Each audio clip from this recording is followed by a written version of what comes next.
And I just think that's a way to honor each other. And it's great. I mean, and create stability, like for them, right? 1,000%. Yeah. I mean, it just happened the other day. I remember giving you a call. We hadn't had a chance to sit and talk. And, one of our children got invited to go do something. And I wasn't going to be available to drive him around and do it. And I was like, hey, are you okay with this scenario? Somebody drives him, somebody picks him up, somebody does all this stuff because you weren't available either. We just discussed it for a minute before I even said yes. Right. Or even brought it up to the kid that you even got an invite to go do this.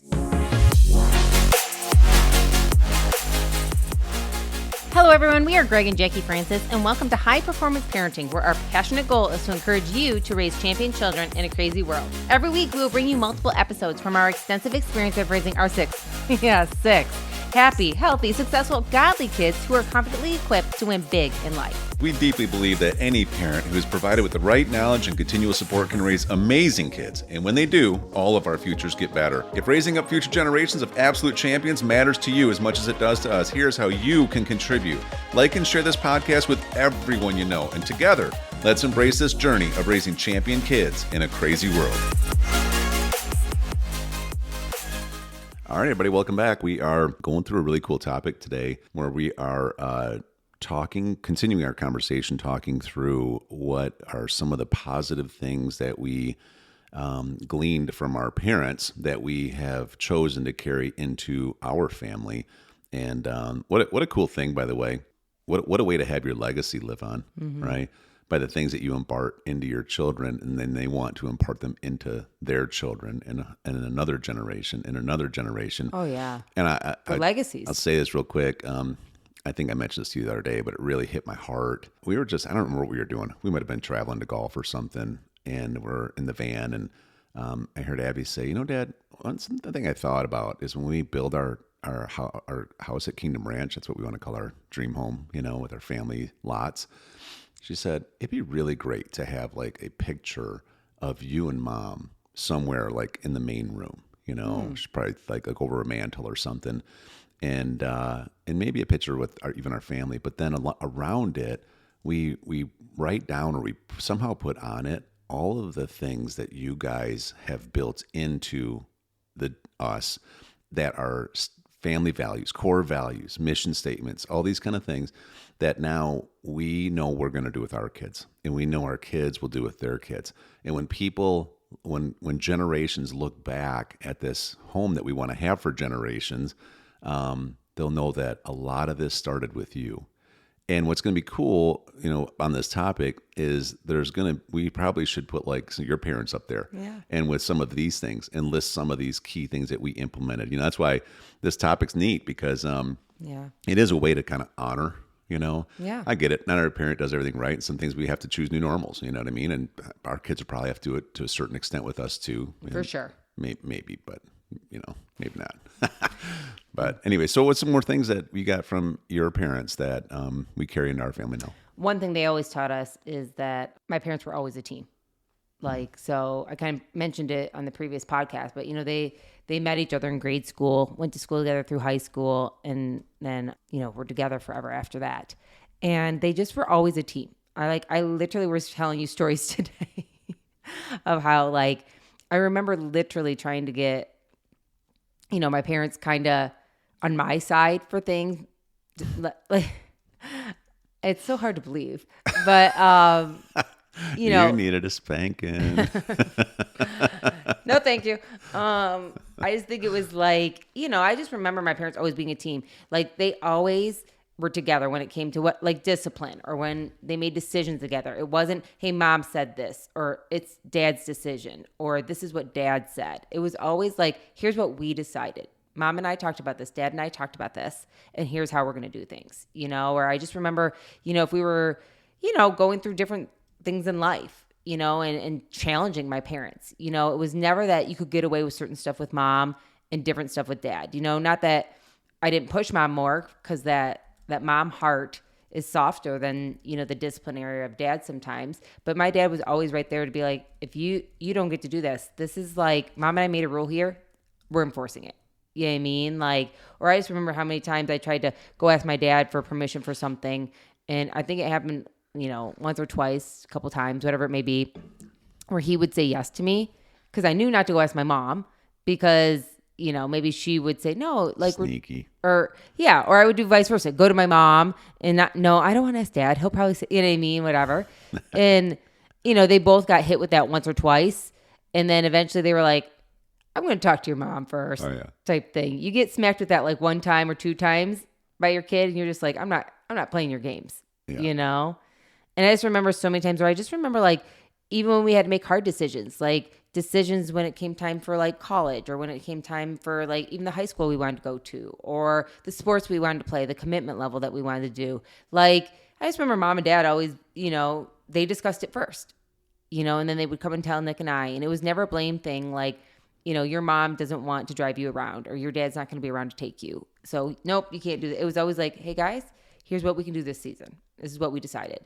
And even when it came to disciplinary things, I mean, I just remember them always being on the same team, whether it was, we weren't going to get certain, like we weren't allowed to do certain things because maybe we went against what the rules of the house were, maybe coming in late or, staying at a friend's house or saying we were going somewhere that we didn't go or whatever the case may be. Once they made a decision, it was always together. It was not, and my parents, like to this day, like they make decisions together. They choose what they're doing together. They were just like that example for Nick and I, my brother. And therefore, when we met our significant others, I met you and he met his wife, it kind of set a standard. Like you and I are going to be making decisions first and keep it in a line. And then from there, we get to go to our kids. Yeah, I think it's one of the biggest stability factors in our home is that,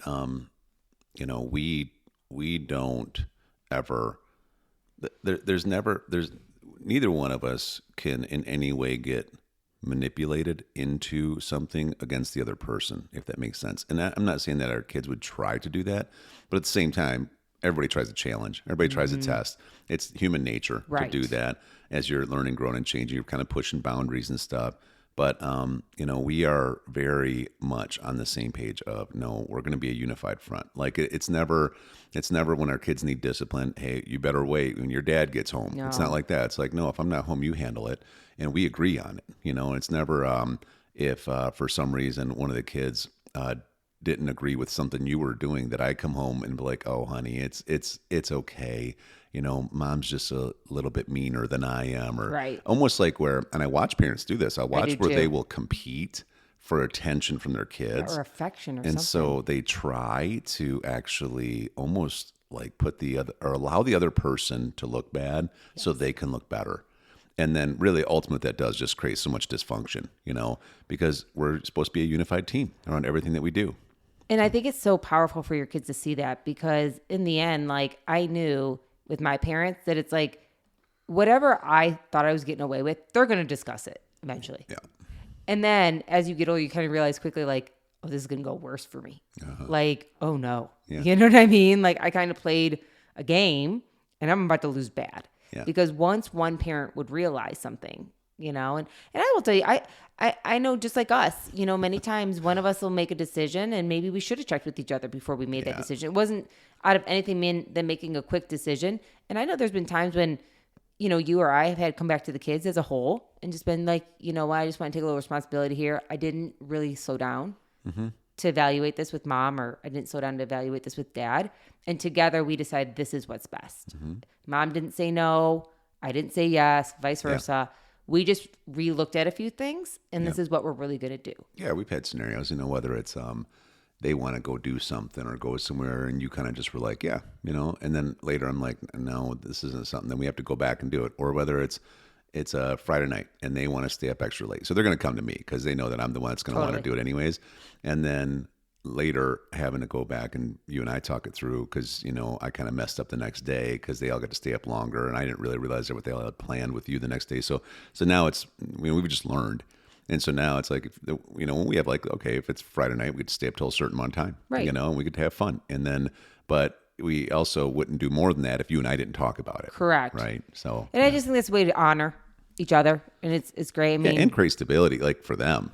Right. 1,000%. Yeah. I mean, it just happened the other day. I remember giving you a call. We hadn't had a chance to sit and talk. And, one of our children got invited to go do something.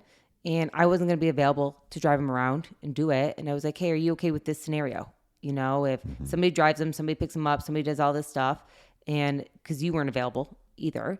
And we just discussed it for a minute before I even said yes. Right. Or even brought it up Right. to the kid that you even got an invite to go do this. You know what I mean? Because had we already said, no, this isn't actually not going to work in our schedule Right. at all, no need to even worry about it. Just don't even bring it up. Yeah. Yeah. Yeah, and it could be a mess, right? So let's say that I choose to act like the person that can be like, well, my voice is going to be the loudest, so we're going to do this, and then here you are trying to help navigate and manage all the things going on a daily basis, but yet you may or may not even agree with what decision I'm making, and then it creates weirdness between us, you know. Or here's another scenario I've seen from other people is that let's say that the mom is so like headstrong about it and isn't getting in alignment with the dad, with her husband. And so then she's making these decisions, and then the dad eventually he may not even agree. So what he does is he gets more passive and he just starts floating in the background because he's like, she don't listen to me anyways, you know? And it's just like this is the kind of stuff that creates weirdness between a kid and what it feels like to be parented. It's not as secure.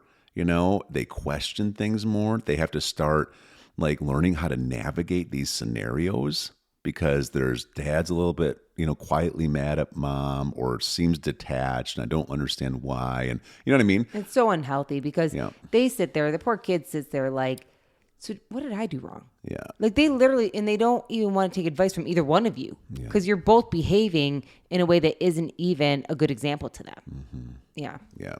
How about you? My turn? Yeah. You know, one of the things that I would say that has really been a benefit growing up is learning how to not be wasteful. Mm-hmm.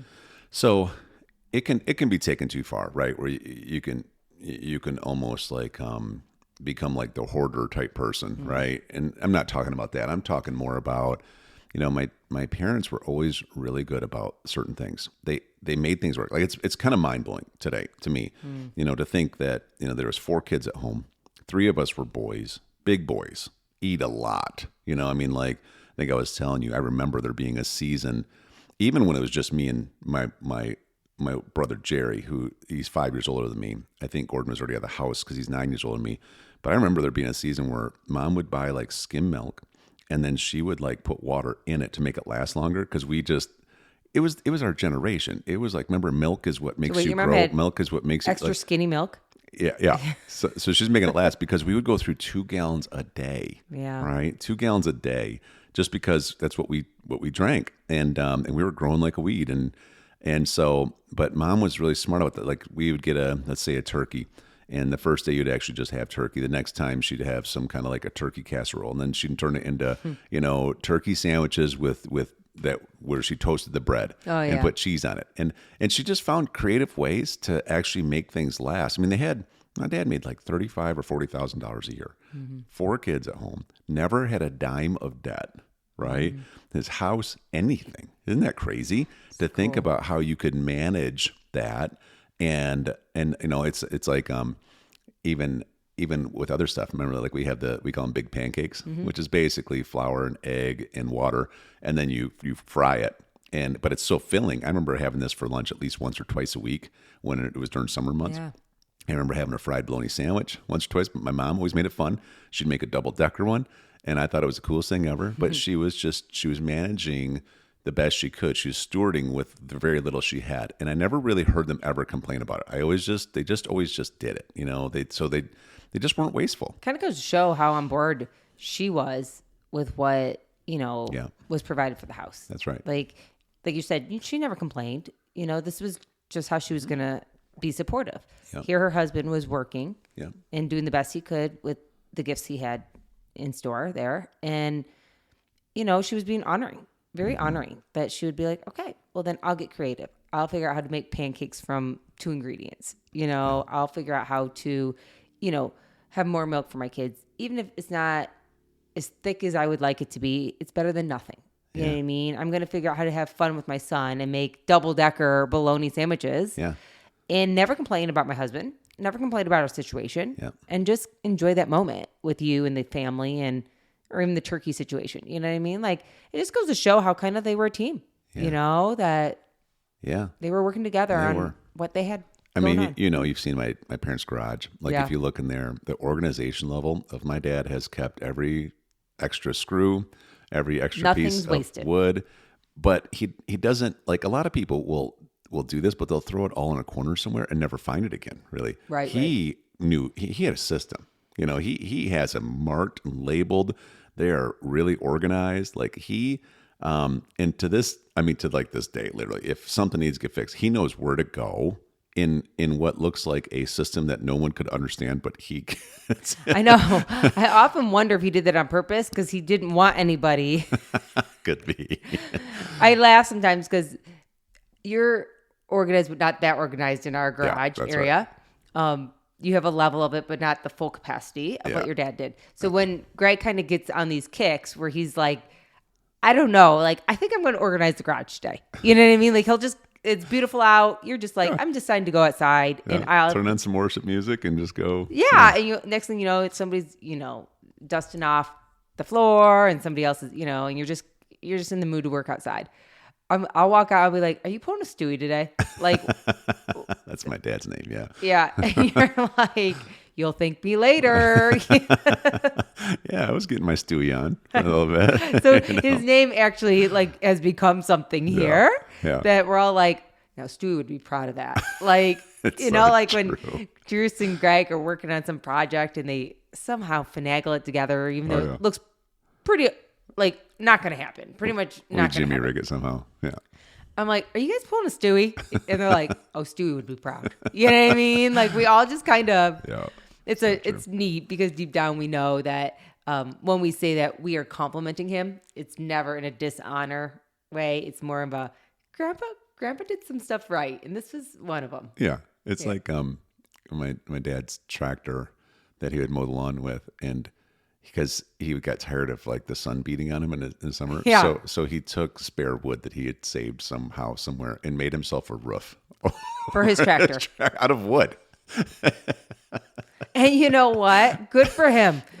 And it's the kind of thing where you look at it and you're like, wow, what is that? And then you ride the tractor and you're like, this is actually pretty nice. Thanks, Stewie. Too funny. Hey everyone, thanks for listening and thanks for your love and support. We hope that today's episode added tremendous value to you and your family.